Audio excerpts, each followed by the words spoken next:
Mary Jenkins was known around the downtown community center as the quiet janitor. She came in early, cleaned the halls, wiped down tables, and left before most people even noticed she'd been there. Always in her blue overalls, hair tied back, headphones on. No one really gave her much thought. Every Wednesday evening, the community center hosted its chess club, a mix of teenagers, retirees, and a few overconfident college students would gather, pushing pawns and cracking jokes. Mary often cleaned the room while they played, sometimes pausing to glance at the board, but never saying a word. One night, everything changed. Max, a cocky 20-something who fancied himself the next Bobby Fischer, was on a winning streak. Loud, arrogant, and always eager to show off, he enjoyed mocking weaker players. That night he noticed Mary lingering near a table as she swept the floor. "Hey!" Max called out, loud enough for everyone to hear. "You always watch but never play? Want to give it a try, or is it too complicated?" A few players chuckled. Mary looked up, surprised. "I just cleaned the place," she replied softly. "That doesn't mean you can't learn a little chess," Max grinned, clearly enjoying the spotlight. "Come on, one game. I promise I'll go easy." People turned to watch. Some felt awkward. Others were curious. Mary hesitated, then walked over and set down her mop. "All right," she said calmly. "One game." She sat across from Max, who quickly set the pieces and flashed a cocky grin. "Ladies first." Mary opened with a simple move, pawn to e4. Max smirked and responded with his usual aggressive reply. He leaned back in his chair, ready to dominate. Bored, confident. But as the game unfolded, something shifted. Mary's movements were smooth, deliberate. She never hesitated, her hands steady, her eyes laser-focused. She wasn't just playing. She was anticipating, calculating, and winning. After 10 moves, Max started to fidget. After 15, he looked confused. By the 20th, he was sweating. The room had fallen, silent. Everyone had gathered around watching the board in disbelief. Max was losing, and badly. Mary didn't gloat, didn't even smile. She made each move with quiet confidence. Her strategy? Elegant, brutal. Every piece had a purpose. Every trap she set sprung flawlessly. By the 29th move, Max's queen was gone. By the 33rd, he was cornered. He stared at the board, jaw clenched. Who are you?" Mary finally looked up, her voice soft but firm. "Just someone who's played before." The room erupted, not in laughter or mockery, but stunned respect. When Max finally tipped his king in defeat, there was a long pause. Then, genuine applause. People looked at Mary with new eyes, not as the janitor, but as someone extraordinary. She quietly stood, nodded, and returned to her mop. But the story of what had just happened spread like wildfire. The chess club regulars couldn't stop talking. She destroyed him. That was grandmaster level. Did you see how she trapped his rook?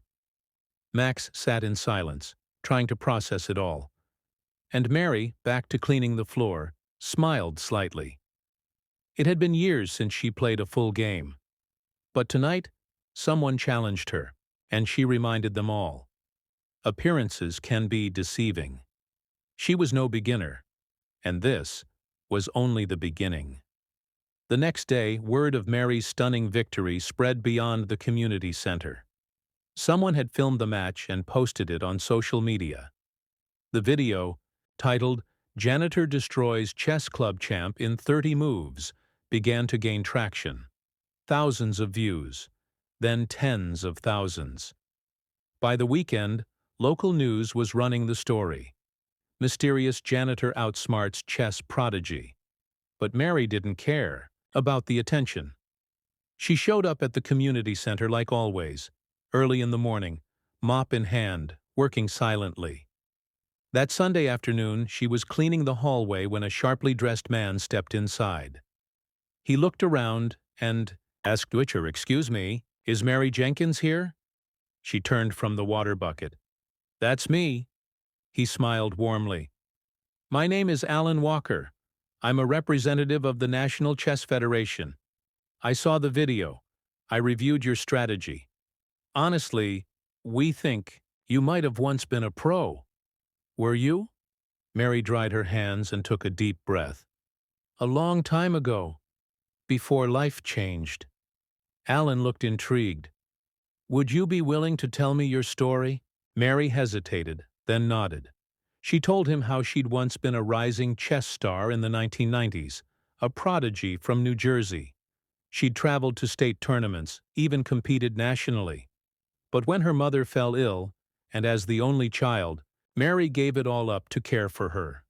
She worked odd jobs, cleaned houses, took whatever work she could find. After her mother passed, she never returned to the board. Years went by, dreams faded. But the game, chess, never left her heart. Alan was moved. "We're organizing an invitational tournament next month in Washington, D.C. It features top minds from across the country. There's a wildcard seat available. We want you to take it."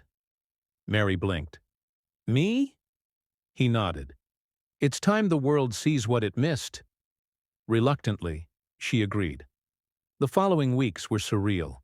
Mary continued cleaning part-time but spent her nights studying modern games, reviewing tactics, sharpening her instincts.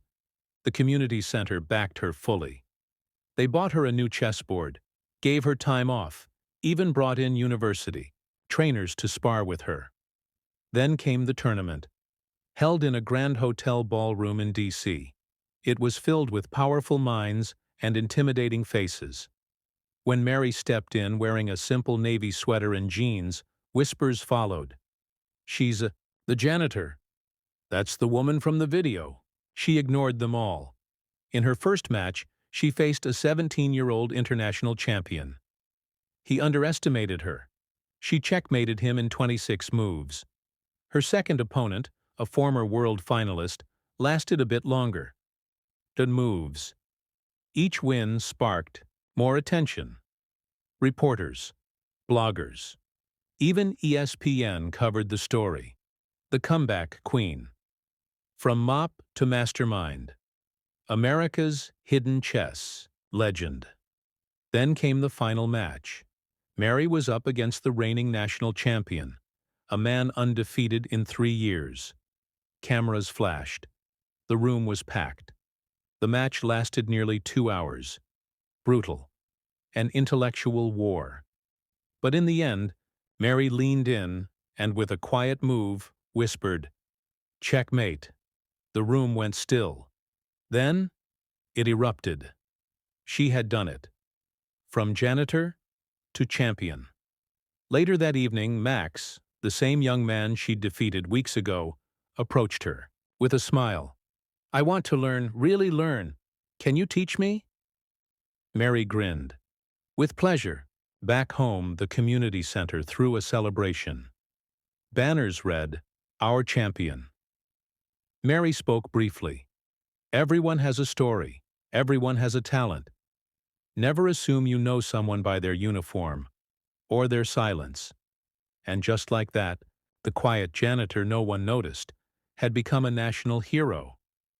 Not just for what she did on the board, but for proving to the world that brilliance can come from the most unexpected places.